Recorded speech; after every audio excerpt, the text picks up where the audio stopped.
Hey, everybody. Welcome to Daniel Davis Deep Dive, the Intel Brief, the weekly wrap-up where we let you know some of the major things that have happened during this week, because I know everybody didn't get a chance to watch every show, but we don't want you to miss anything. So let's jump right into it. One of the big ones we had this week was Doug Macgregor, one of the favorites of this channel, and he was we were asking him the question about why does it seem one party and then the other seem to be battling with each other, especially heading into the 2024 presidential election.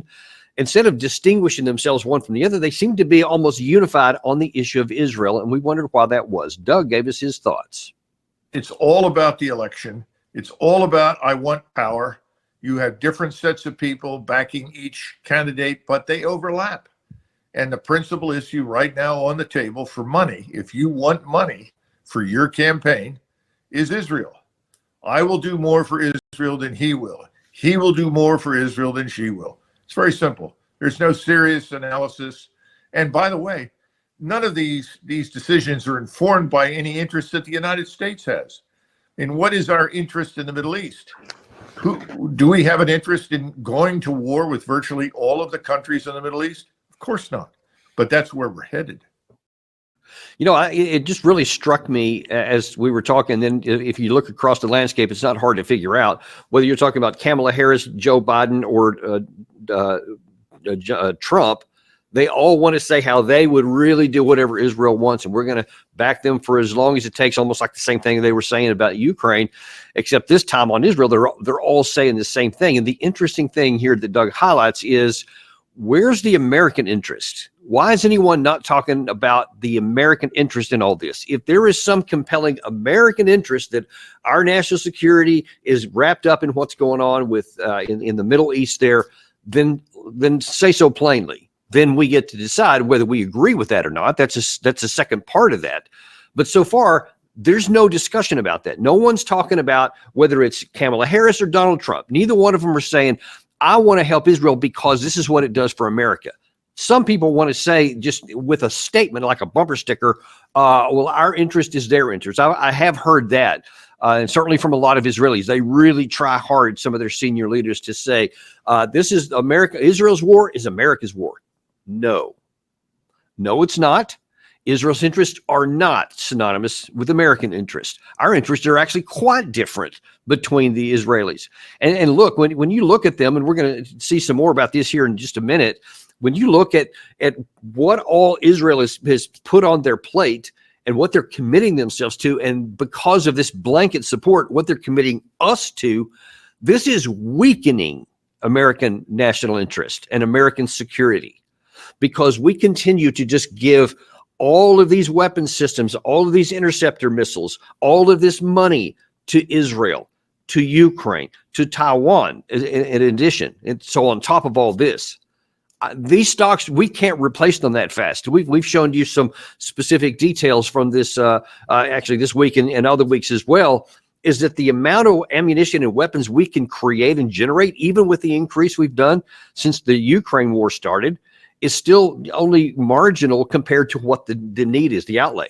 So the math is pretty simple. If we keep giving all this stuff away in the quantities we are, there's only one place for it to come from, and that's our war stocks. In the event that we should get dragged into an unnecessary war at any place, or if someone should attack us and we get drawn into a war whether we want to or not, we don't have the capacity to wage it right now. And by supporting these kinds of things, we make it even less and put our security at even greater risk. So what I would like to hear these candidates talk about is how it is that Americans' national security interests are not the overriding concern. You can have friends around the world. You can even have allies. But even an Article 5 ally in NATO comes with the caveat, this specifically stated caveat, that in the event Article 5 is illuminated or instigated, we will then decide on our own how the United States will reply. The common thought, and because it's repeated all the time, is that, attack on one is an attack on all, meaning that if somebody has to go to war, everyone has to go to war. That's not the case.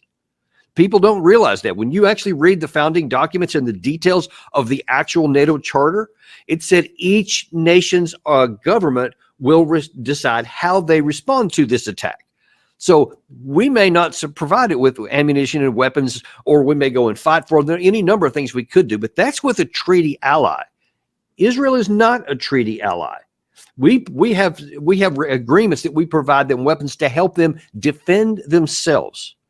Now, why have we been spending $3.8 billion every year so that Israel can defend itself? And then here we're going to just shovel hand over fist, give them everything else they ask for. Why is that? That we shouldn't even be thinking about fighting for Israel. And many people are, I assure you. And we're still, even as of right now, we're still wondering if Israel is going to launch something against Iran. They claim they're going to. They say it's going to be lethal and powerful and catch them from a direction they don't understand, all that kind of thing.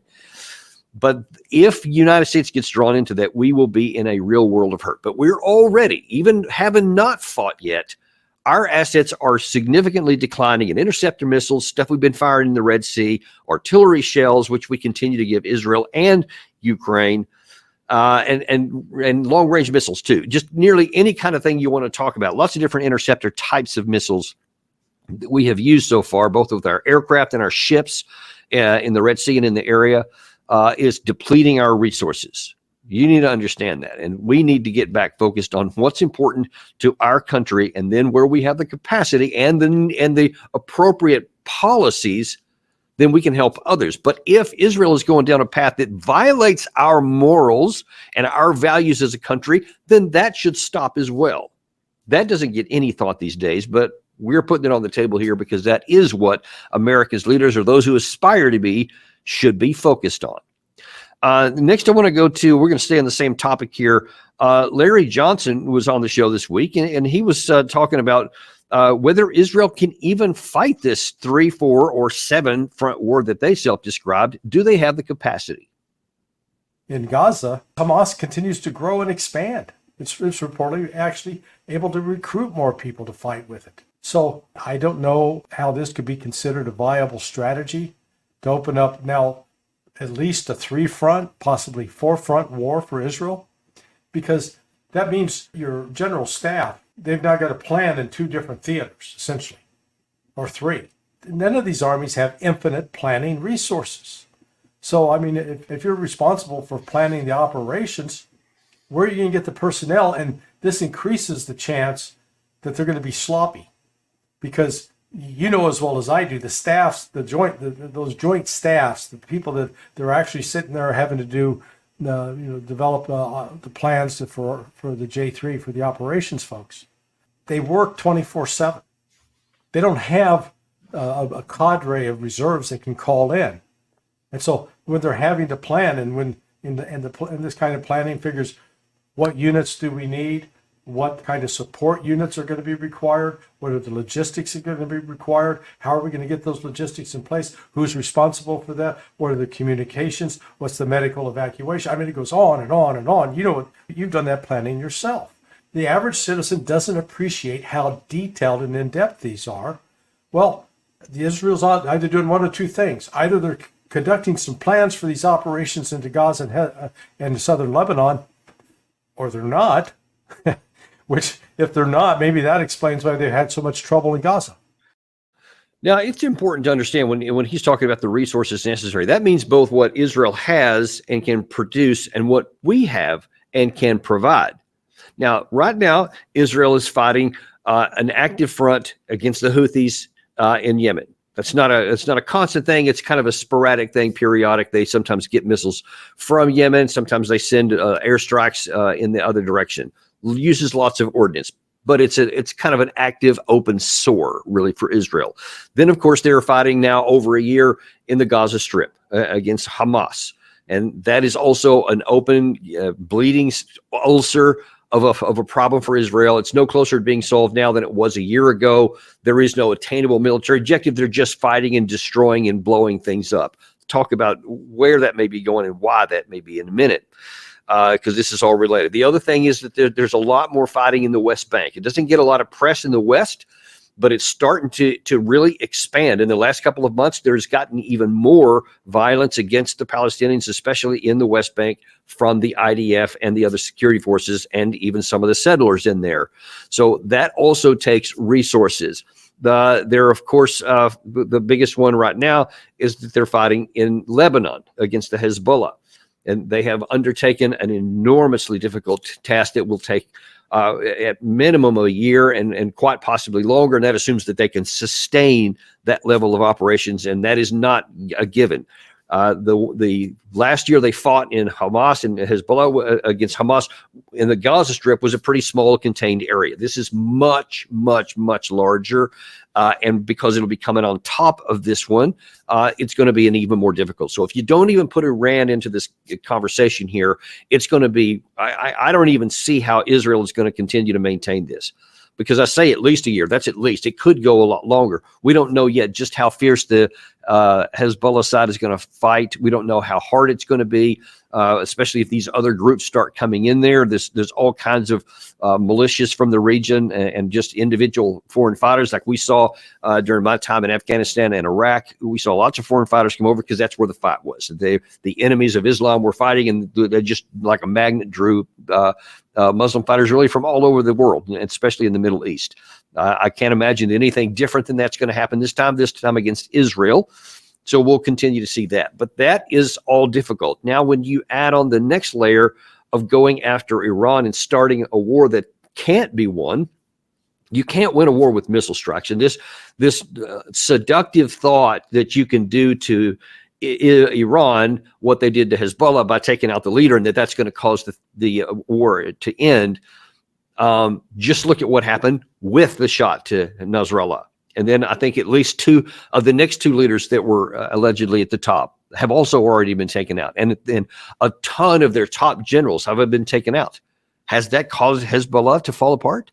Does it stop the fighting of the troops in the southern Lebanon that are going against Israel right now? And by the way, as of Friday morning, there had been at least officially 12, I think, or 11 or 12 Israeli soldiers killed and 168 wounded. And that's just in just a handful of days fighting now at the very, very beginning. So we don't know if those numbers are true. We don't know what they're doing on the Hezbollah. So there's a real information blackout, but we know a lot of fighting's going on, and there hasn't been a lot of progress. This is just the beginning. So who's going to support this? Who's going to provide all of this ammunition that's going to be needed for a lot longer than has happened so far? And if Israel does strike into Iran, even if they take out the mullahs, even if they take out the Ayatollah, there's still plenty of people. It's not like you're going to get rid of the entire IRGC or the entire theocratic leadership. You're not going to do that. It'll be replaced there too. Did al-Qaeda fall apart when we got rid of bin Laden? Did al-Qaeda in Iraq fall apart when we got rid of Zarqawi? You see, there's always somebody else to step in. So it's a seductive thing, and it's a fool's errand to go after, to think you're going to win it. So if Israel starts a war against Iran, but they don't have the capacity to win a war against Iran, then all you're doing by striking is to start an open-ended bleed. Of just going to suck down resources. It's going to invite continual strikes into Israel. It's going to make them the opposite of more secure. And so, again, you just have to actually ask, what is the actual objective?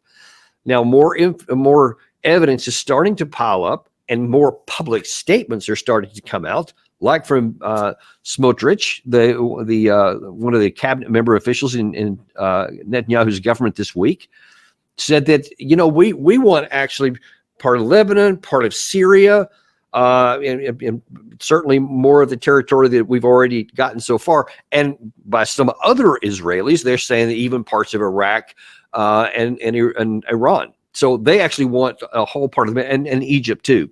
We might as well throw that in there since they did. So when you see what they're doing in Hamas, against Hamas in the Gaza Strip, where they're literally wiping out the ability to sustain life, when you see them expanding their operations in the West Bank, and now then they're moving into southern Lebanon. By the way, Israel has previously published a map that shows that what they call Greater Israel includes southern Lebanon, where they want to replace that and put Israeli settlers in there. Now, Whether this is just individuals saying this, whether this is just wishful thinking, it's too early to say. We don't have enough information, but there is enough evidence that some of these aspirations are matching what we see on the ground. Is that something the United States should support? Is America's interest to literally supply Israel into creating this greater Israeli nation?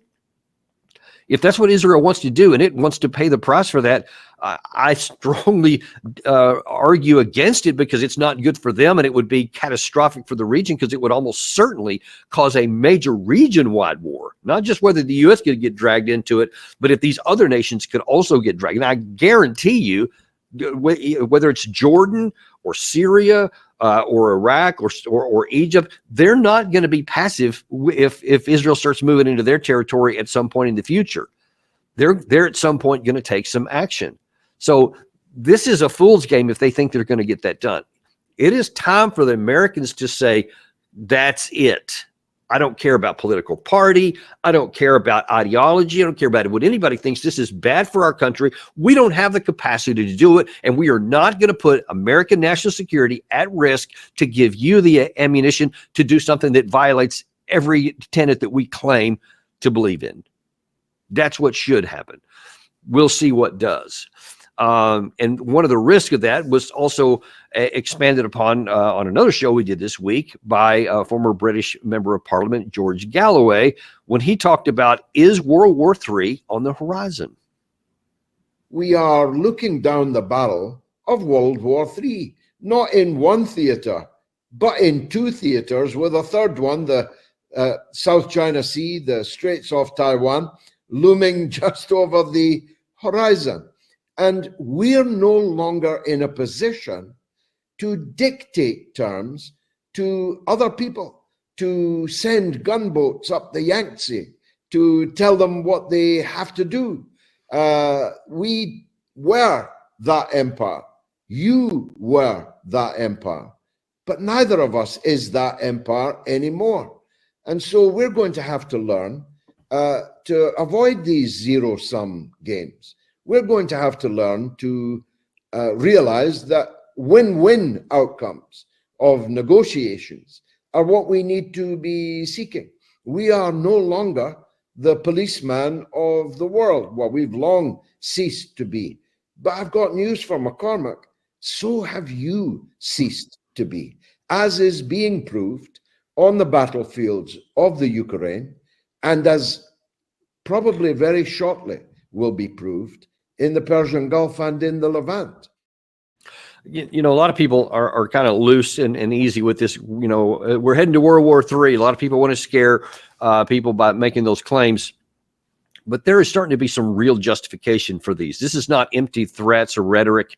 When you look around, I just laid out in great detail all the issues that are affecting the Middle East and how that region by itself could really explode. But then, of course, you also have the Russia-Ukraine war, which gives every possibility for that to expand. There's actually talk that maybe some Westerners, even British soldiers, I saw a headline on Friday that said that there's some consideration in UK to send British soldiers into Ukraine to train up the Ukraine side, to, you know, work out some logistics issues. And so what are we talking about, 50 or 60? Are we talking about 1,000? No one knows. But you see, you keep on inching closer to getting in there. Whether the West, US, UK, France will give long-range permission to use long-range weapons to fire deeper into Russia, that apparently is still on the table. Russia has been unequivocal about saying they will consider that the direct participation of the West, and wherever it comes from, they will respond outside of the Ukraine territory, outside of the theater of war. So that could spark it. Then, of course, anything out inside of Western Europe or anywhere else in Europe is going to have the potential for an Article 5 trigger. And then everything bad becomes possible for that. Then also the Taiwan, South China Sea issue. There's, you know, we keep sending more and more money to Taiwan. They keep making more and more moves that the Chinese view as provocative by talking about how they're going to move towards independence. China keeps conducting all these military operations. You see joint military operations between China and Russia, and Iran has been added into a few of those. You see more moves by North Korea, where they're getting more and more belligerent. There's reports this past week that they're going to send troops to Ukraine to fight with Russia against Ukraine potentially. So you see, it is not empty rhetoric that we could be moving in that direction. And the key thing that George said there that could mitigate against all of that is diplomacy and looking for win-win outcomes. See, we're not at World War right now. There's the boiling in the Israeli fight against all of its enemies there, and there's the Russia-Ukraine war. Those are both actively boiling, but they can be tamped down. They could both be emptied. And I'm going to show you what Viktor Orban is doing, who's trying to get to that very outcome in just a second. But all of them can be put down. There's not any single one of them that must be burning. There is a way to end them all.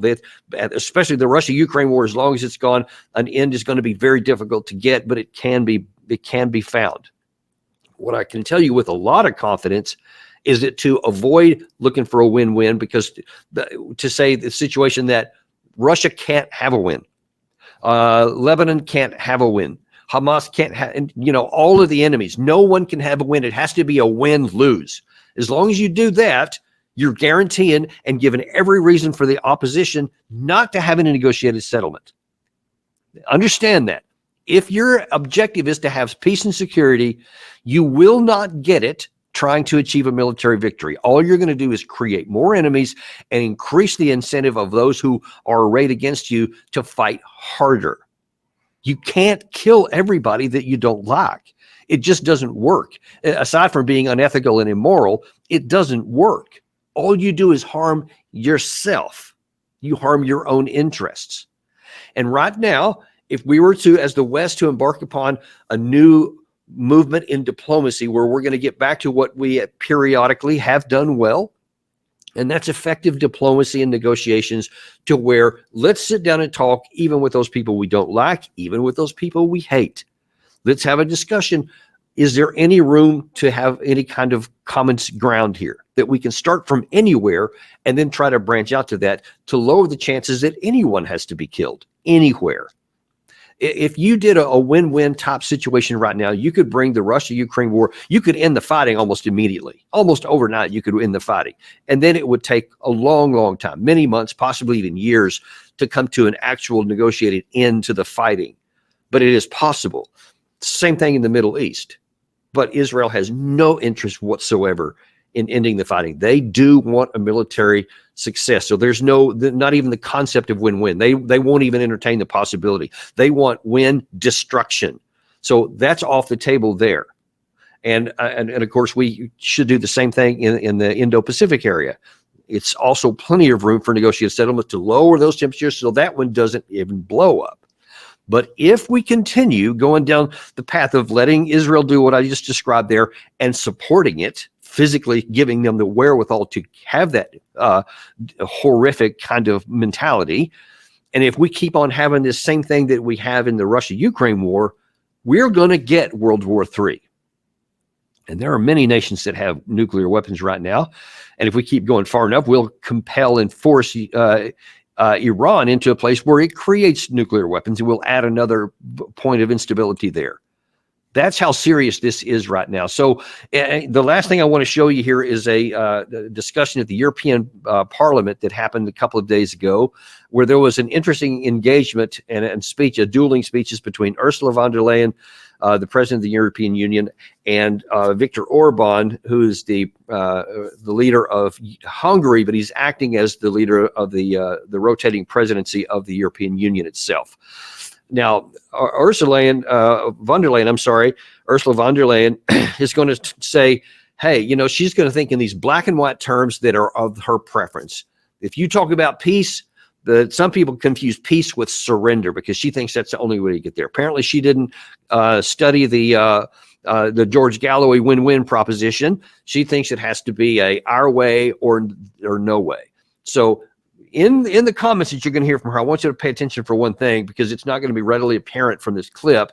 She's going to be talking about freedom fighters there, and how in the past some freedom fighters from Europe act in a certain way. That will not be missed by Viktor Orban, because she's talking about some of the freedom fighters in Hungary that resisted Soviet occupation. Watch her comments, and then we'll get Viktor on the backside. We Europeans may have different histories and different languages, but there's no European language in which peace is synonymous with surrender and sovereignty is synonymous with occupation.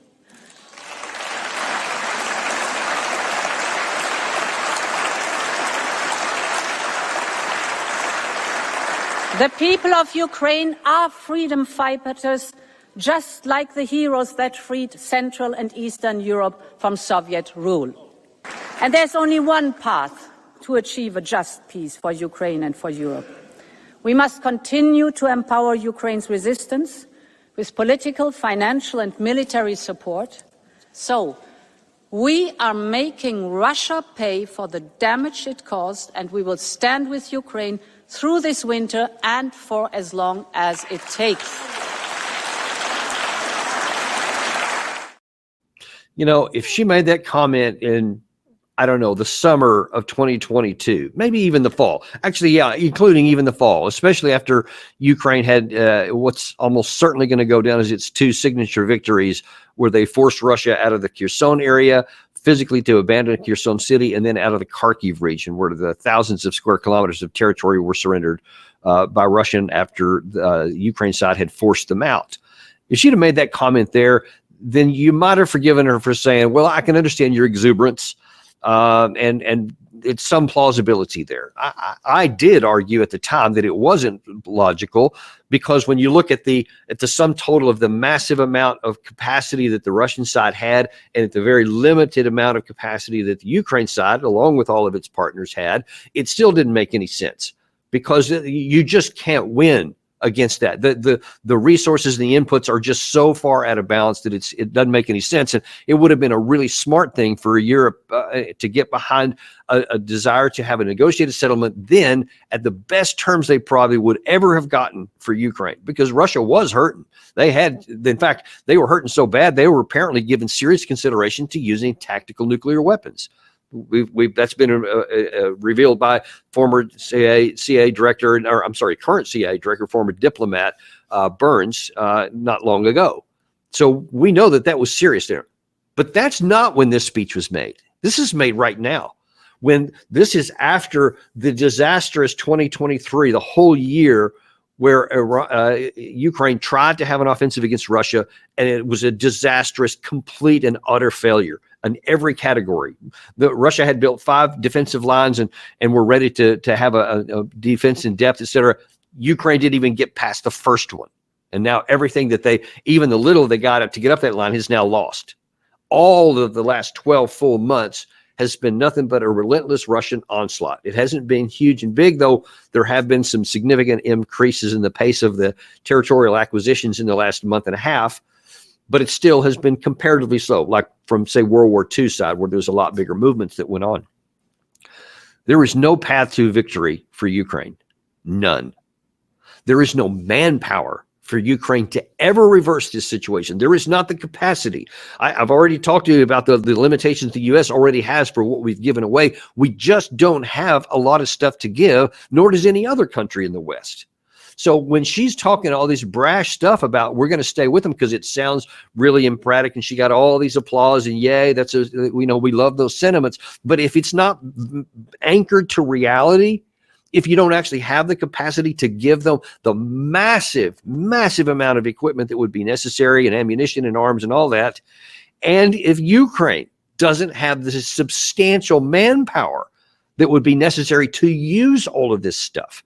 Look, it doesn't matter if you give F-16s or French fighters or a whole bunch of M1 tanks or Challenger tanks or Leopard tanks, etc. All of these things, it doesn't matter if you even give them the best of this stuff if you don't have anybody who can use it. And Ukraine has suffered so many casualties. And now then they are literally scraping the bottom of the barrel, grabbing people off the streets. People are actually being killed in Ukraine for resisting trying to be taken in. Do you realize that? They're so afraid to go into this fighting that they're being killed. The people who are leaving the fight and abandoning their positions is getting so many they have to continue to compel people to come in, not to replace combat losses, but to replace people who go AWOL and just quit fighting. And those numbers are growing bigger. That's not his secret. That's not information that's not readily available. And certainly she has access to classified information. All of these people defies logic and ration. Why you want to ignore so many categories of ground truth reality that augur against the successful accomplishment of what you're talking about and the risk that you have of getting drawn into a larger war. You claim you want to avoid a larger war with Russia, and yet all their actions are moving us closer to war with Russia and an expansion of the war. Now, fortunately, it's not the entire European Union. There are a number of people. You have, not in NATO, not just the European Union. You have Erdogan in Turkey. Absolutely wants this war to come to an end. He's tried several times to help negotiate an end to it. You have Fico from Slovakia is outspoken that this war needs to come to an end. Olaf Scholz from Germany has recently been saying it's time to find some kind of negotiated settlement. We're not going to give any permission to use our long-range weapons, and we don't have that much other stuff to give you anyway, so let's talk about some peace. They've all taken a lot of heat from that. Nobody more than Viktor Orban, however, of Hungary. And in this article, or this excerpt I'm going to play here, he really goes into, first of all, he directly answers von der Leyen's comment about the freedom fighters, but then he goes on to make some other really important points. I fully reject what you said, President of the Commission. Any comparison with what freedom fighters did in 1956 was a mistake, and it has nothing to do with what happened in 1956, what's going on in Ukraine now. It's a complete mistake to make a comparison between those two things. The European Union has a mistaken policy when it comes to this war. If we want to win, then we need to change this losing strategy that we are currently implementing. It was a poorly planned and poorly implemented strategy. If we continue on that route, we're going to lose. If we don't want Ukraine to lose, then we need to change strategy. And I think that you should consider that. In every war, there needs to be diplomatic work, we need to have communication, direct and indirect contacts. If we don't do that, then we will go even deeper into war, and the situation will be even more desperate. More and more people will die. Hundreds of thousands of people have died. Thousands of people are dying while we're talking here now. And with this strategy, we won't find any solution in the battlefield. So I think we need to stand up for peace. We need to focus on a ceasefire and create a different strategy, because otherwise we will all lose. It's hard to add anything to that, and I've really said a lot of it here, so I'm not going to go into too much more depth on it, but that is the rational position. All the things I said, he knows that's what a rational person would do, and it would make enormous sense for the United States to finally get behind something like this that has a chance to succeed, and stop being some of these, going down these things that we try where we just want to keep fighting because it sounds good or it's politically motivated, or we don't want to lose an election. Because you get to the point to where you don't want to lose an election, and you may end up finding that you're going to fight a war you shouldn't fight and can't win. That's your deep dive for today. That's your Brain Intel Brief. Thank you very much, and we will look forward to seeing you on next week. Also, remember, we have on podcast now, Apple Podcasts, Spotify, Podcast Addict, anywhere you get your podcast. Daniel Davis Deep Dive, type that in, and you'll be good to go. Thank you very much, and we'll see you next time.